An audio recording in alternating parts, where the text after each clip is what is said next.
ce que je vais faire aujourd'hui pour rapidement vous aider à peut-être finir votre TP1, ça serait de repasser sur les jonctions entre les surfaces primaires. Ce qu'on avait ici, c'était un gros rayon. Ce qu'on va vouloir, c'est de nouveau relier ces deux. Pour l'instant, il y a juste les surfaces se touchent par position. C'est sûr que c'est pas ça exactement ce qu'on veut ici. On va faire exactement la même chose qu'on a fait ici. Vous voyez qu'il y a une transition entre les deux avec une surface qui les relie. Donc le mieux, ça serait de nouveau de prendre un isoparamètre. Pour ça, vous pouvez aller ici. On va aller chercher extraire isocurve. On clique sur la surface, on décide à peu près de où on voudrait positionner cet isocurve qui va être le long de la surface. On peut prendre référence sur le dossier ici pour les aligner à peu près, mais je dirais qu'ici ce sera bon. Je fais pareil pour lui, vous voyez qu'il n'est pas dans le bon sens, je change la direction pour V. J'essaie d'être équidistant entre le isoparamètre, mon edge, donc la même chose ici. Donc avoir vraiment une distance moyenne, ça va être plus simple. Je peux utiliser l'outil de trim, sélectionner mes deux courbes et couper. Ensuite de ça, la manière la plus safe, ce serait vraiment d'aller reconstruire des courbes sur les bords ici, les rejoindre. Donc on va aller prendre l'outil Curve Blend qui est ici. Donc on va mettre ça en curvature pour s'assurer que tout est bon. Parfait. J'ai même que, vous voyez que là je trouve que ça y a un peu un plat au centre, on va vouloir quelque chose de plus bombé, fait que je peux tenir avec Shift et Alt. Je peux aller influencer les deux en même temps, alors que si je maintiens pas Shift et Alt, ça marchera que d'un bord. Ici, ce que je vois, c'est que c'est un peu plat. Oups. On va aller voir ça comme ça. On va voir si ça marche quand même. Ça devrait marcher, c'est juste que esthétiquement, ce sera peut-être pas ce que je veux. Ensuite, on a le Sweep to Rail. Donc, on sélectionne les deux edges. C'est important de sélectionner les edges des surfaces et non les courbes. Vous voyez ce que je refais. Je sélectionne ici, on voit les petites flèches, ça veut dire surface edge. C'est important de sélectionner les surface edge avec le Sweep to Rail. Tout simplement parce que sinon, on n'aura aucune information sur la tangence ou la curvature, vu qu'il partira, on ne pourra pas avoir le A et le B comme vous voyez ici. Et là, avec le A et le B, ça me permet de dire je veux du curvature, autant dans cette interpolation-là que dans celle-ci. Je fais Enter. On va aller les joindre pour pouvoir visualiser. Si on joint, on pourra le visualiser avec du zébrage. Surface, zebra. Donc là, on voit clairement qu'il faut des plus petites lignes. Là, on voit qu'il y a une cassure. Je vais juste effacer les courbes ici qu'on voit mieux. On voit qu'il y a une cassure, ça a l'air tangent seulement. On va juste s'assurer en ajustant une mèche. Si je fais preview, vous allez voir que dans le fond, le mesh est un peu pauvre. On va essayer de l'améliorer. Donc, je vous laisserai juste recopier les chiffres que j'ai ici, puis c'est plus simple. Pour l'instant, j'ai pas besoin de vous expliquer exactement comment ça fonctionne. Augmenter la qualité du mesh, vous voyez. Oups. Juste pour s'assurer d'avoir une meilleure transition, ou en tout cas, le Zebra va me permettre, vous voyez que le Zebra a augmenté sa qualité. Je suis capable de voir que c'est vraiment curvature. Donc, un petit peu comme une carrosserie, on veut cette surface vraiment lisse. C'est parfait. Ensuite de ça, j'avais déjà fait le même exercice. J'ai extrait des isocurves ici, étant la surface verte et celle-ci, pour pouvoir créer une surface de transition entre les deux. Donc, je peux maintenant utiliser cette surface-là pour, si on veut, couper ça et ça. Donc, ça vient vraiment relier les deux surfaces. Oups. Ce que je vais faire, c'est que je trim aussi. Je vais créer cette petite surface avec celle-ci. Vous voyez que j'arrive pas à les effacer. Pardon, j'arrive pas à les trimer. Donc il y a peut-être un petit problème avec cette petite surface-là. Je vais l'effacer.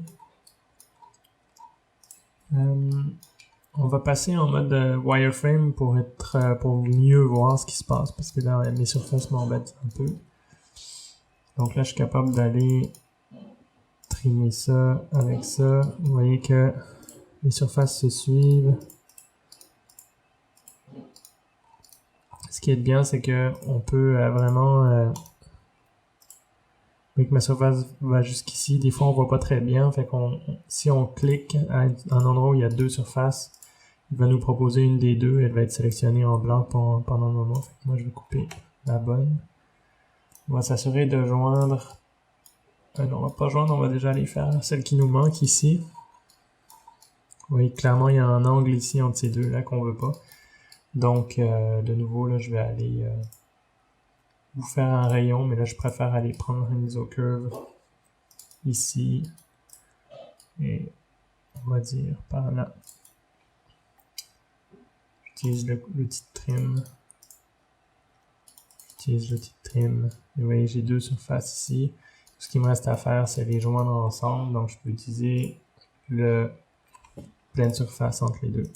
Donc là, je vais chercher les deux surfaces. Vous voyez que j'ai une surface curvature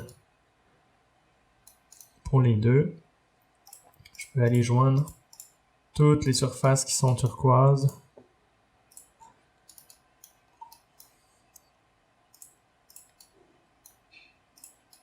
Je vais cacher le base. Ok, parfait. Enter. Ok. Donc, vous voyez que j'ai vraiment une continuité avec les surfaces turquoises, une continuité avec les surfaces bleues. Tout ce qui me reste à faire, c'est un rayon entre les deux. Je vais cacher les surfaces violettes pour l'instant. Donc là, comme je vous l'ai dit, on n'a pas besoin d'avoir les edges qui se touchent. Vous voyez bien que si je me mets en shading, on n'aura pas on a vraiment des distances entre les surfaces, mais c'est pas grave pour l'instant parce que dans le fond, notre rayon va venir fermer tout ça. Filet de surface, un outil très pratique avec un radius de 7 pour l'instant. Je pense que j'avais 7, ça devrait suffire. On va pour l'instant pas mettre extend. On verra si on a besoin de cette fonction-là. Vous verrez comment avec le temps elle réagit. Toujours jamais trimer avec, sinon on n'arrivera pas à passer les rayons. Ce que je vais faire, c'est que je vais faire un layer d'une autre couleur pour mes rayons. Dans le fond, je vais demander que mes rayons soient en rouge, comme ça va être plus clair. Puis, on va suivre, en fait, la chaîne, ce que j'appelle la chaîne de rayons. On fait cette surface avec cette surface. Vous voyez que, si je me mets en wireframe, ici, le rayon n'a pas continué jusqu'au edge vert. Pourquoi? Parce qu'il s'est fait arrêter par le premier edge qu'il rencontrait, qui est le edge entre les deux surfaces bleues, la bordure entre les deux ici. Donc, il continue pas. Donc, il manque, si je continue maintenant avec cette surface, avec celle-ci, il va y avoir un trou dans le rayon. Donc, il faut vraiment aussi passer, il faut faire vraiment le lien entre chaque surface. Donc, cette surface qui est à gauche, avec cette surface qui est à droite, puis là on a tous les rayons. Donc vous voyez qu'il y a un tout petit segment de rayon qu'il faut pas oublier, sinon ça marchera pas. Pareil ici, si on voit, le rayon s'arrête ici, mais la surface continue, il reste un bout. Donc pour pouvoir continuer le segment, il nous manque un segment, c'est cette surface avec la nouvelle surface turquoise à gauche. Vous voyez que ça a créé le segment qui continue jusqu'au edge. Ainsi de suite. Donc là, on est bon, on continue.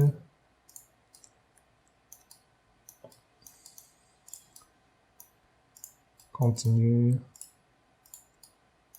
Donc là, il s'est arrêté au edge parce qu'on n'a pas sélectionné cette surface. On la sélectionne avec les petites surfaces turquoises, etc. etc. Comme vous le voyez, si par hasard je clique sur la surface turquoise, mais je clique dans si je clique sur la surface turquoise, donc c'est vraiment la surface que je veux avoir, mais je clique du côté extérieur de la surface, il va me faire le rayon de l'autre sens. C'est pas ce que je veux, moi je veux qu'il tourne de l'autre sens. Fait qu'il va falloir cliquer dans cette zone et non dans cette zone, vous voyez qu'il est délimité.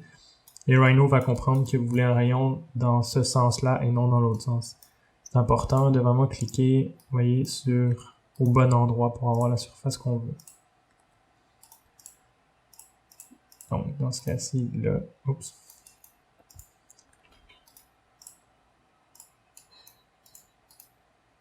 Je viens de refaire ça, excusez-moi.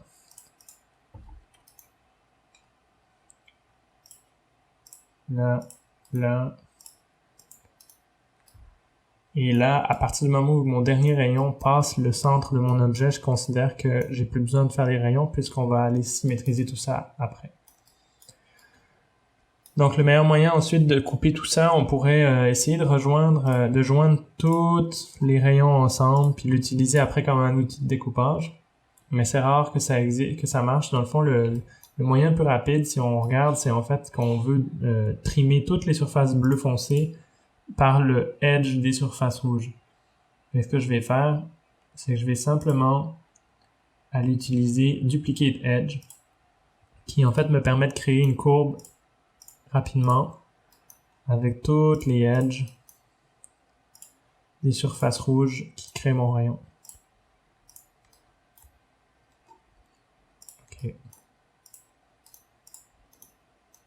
Là, je continue, etc. Une fois que c'est terminé, je fais Enter, ça vient de me créer une ligne. Je m'assure juste de joindre cette ligne. Pour l'instant, c'est juste des segments séparés. Je joins la ligne.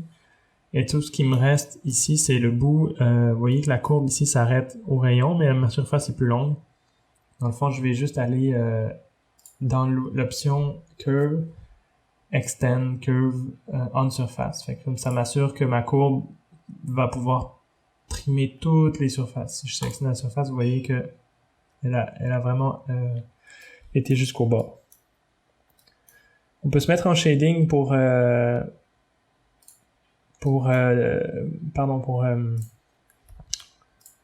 pouvoir trimer. Dans le fond, je sélectionne ma courbe. Ah, vous voyez que là, elle n'était pas bien sélectionnée. Je vais la joindre.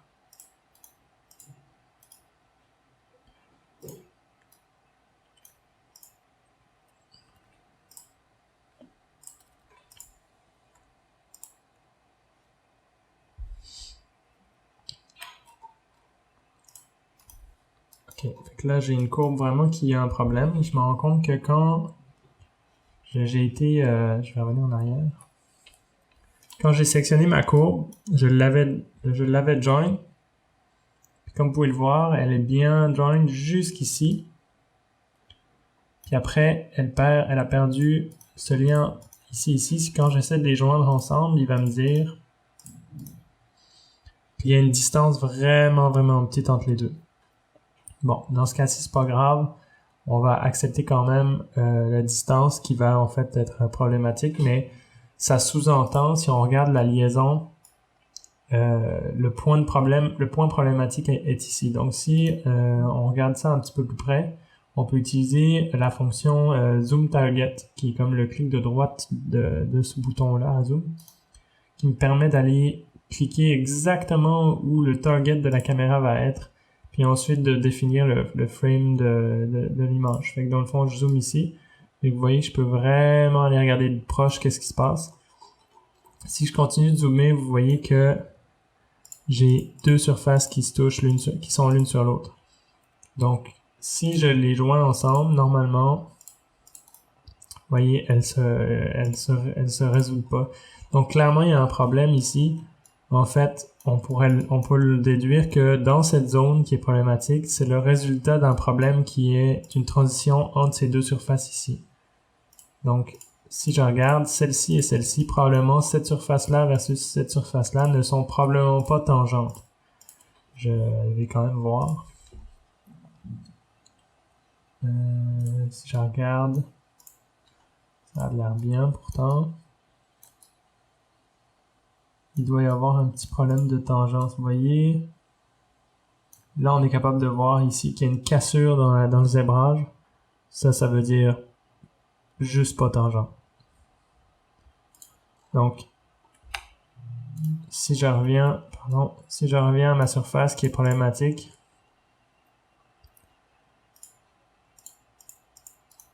ce petit bout de surface-là, avec elle, a l'air d'avoir un problème. Donc le meilleur moyen, ça serait éventuellement de supprimer une des deux surfaces. Dans ce cas-ci, je serais tenté de supprimer celle-ci, de la recréer, parce que c'était la surface qu'on avait créée avec l'outil Surf Blend Surface, pardon. Donc là, je vais la recréer avec deux petites courbes. Et un Sweep to Rail qui est toujours une valeur sûre.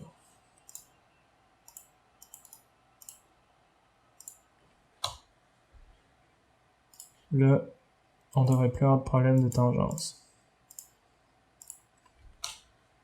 Je vais supprimer les deux petites courbes que j'ai créées ici. OK. On va effacer aussi tout le rayon ici, ça, on n'en a pas besoin parce qu'on l'avait créé à partir de la surface qui n'existe plus. Donc,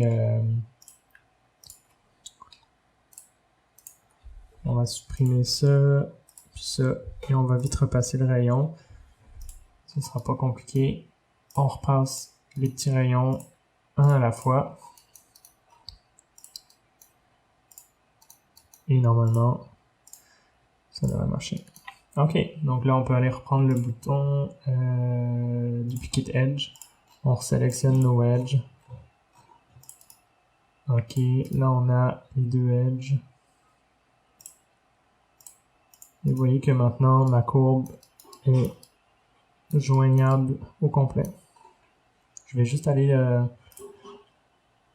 étendre la courbe sur la surface pour m'assurer que je puisse couper tout ça. J'utilise la fonction Trim. Je trim ma surface bleue. Vous voyez, si je me mets en shading, pardon, ce que j'ai fait, c'est que j'ai cliqué simplement sur le côté extérieur que je voulais plus. Une fois que tout est fait, la courbe qui a été utilisée pour trimer est complètement inutile. Fait que vous pouvez directement l'effacer. Celle-ci, là, celle que je viens de créer pour tout trimer. Cette courbe-là est complètement a été utile juste pour couper ma surface. Je l'efface. Je vais faire exactement le même principe pour le bord, le deuxième bord, pour pouvoir couper toutes les surfaces turquoises. Donc, ce que je vais faire, c'est que je vais dupliquer Edge de nouveau.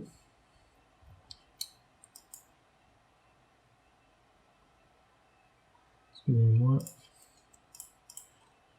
Là.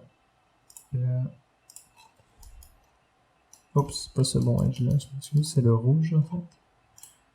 Ça. Non, pas lui. Lui. Faut juste pas en oublier. Mais si vous avez fait... Vous voyez que là j'en ai deux l'une sur l'autre, ça veut dire que en fait j'ai créé deux surfaces l'une sur l'autre. J'en ai besoin qu'une. Je vais faire Enter. Je vais joindre. Je crois que c'est L que j'ai créé deux fois. Vous voyez que j'en avais juste fait deux. Là, je sélectionne ma courbe qui fait tout le long. Je m'assure que elle va jusqu'au bout de ma surface verte des deux bords. Ça a l'air bon. Je peux me mettre en shading pour pouvoir mieux voir où cliquer. De nouveau, fonction trim. Je clique sur la bonne place. Vous voyez que il n'est pas capable de me trimer, mais là, il l'a fait. Tout simplement parce que cette surface-là est comme jointe. C'est plusieurs surfaces jointes ensemble, fait que je vais les exploser. Souvent, Rhino est pas capable de trimer des surfaces qui sont jointes ensemble. Pour le top bleu, ça a bien marché, mais pour les turquoise, il voulait pas. Fait que j'ai juste qu'à aller sélectionner le groupe de surfaces. Vous voyez que là, elles sont toutes séparées, ça c'est bon. Elles sont toutes sélectables séparément. Trim. J'utilise la courbe. Je coupe. Et normalement...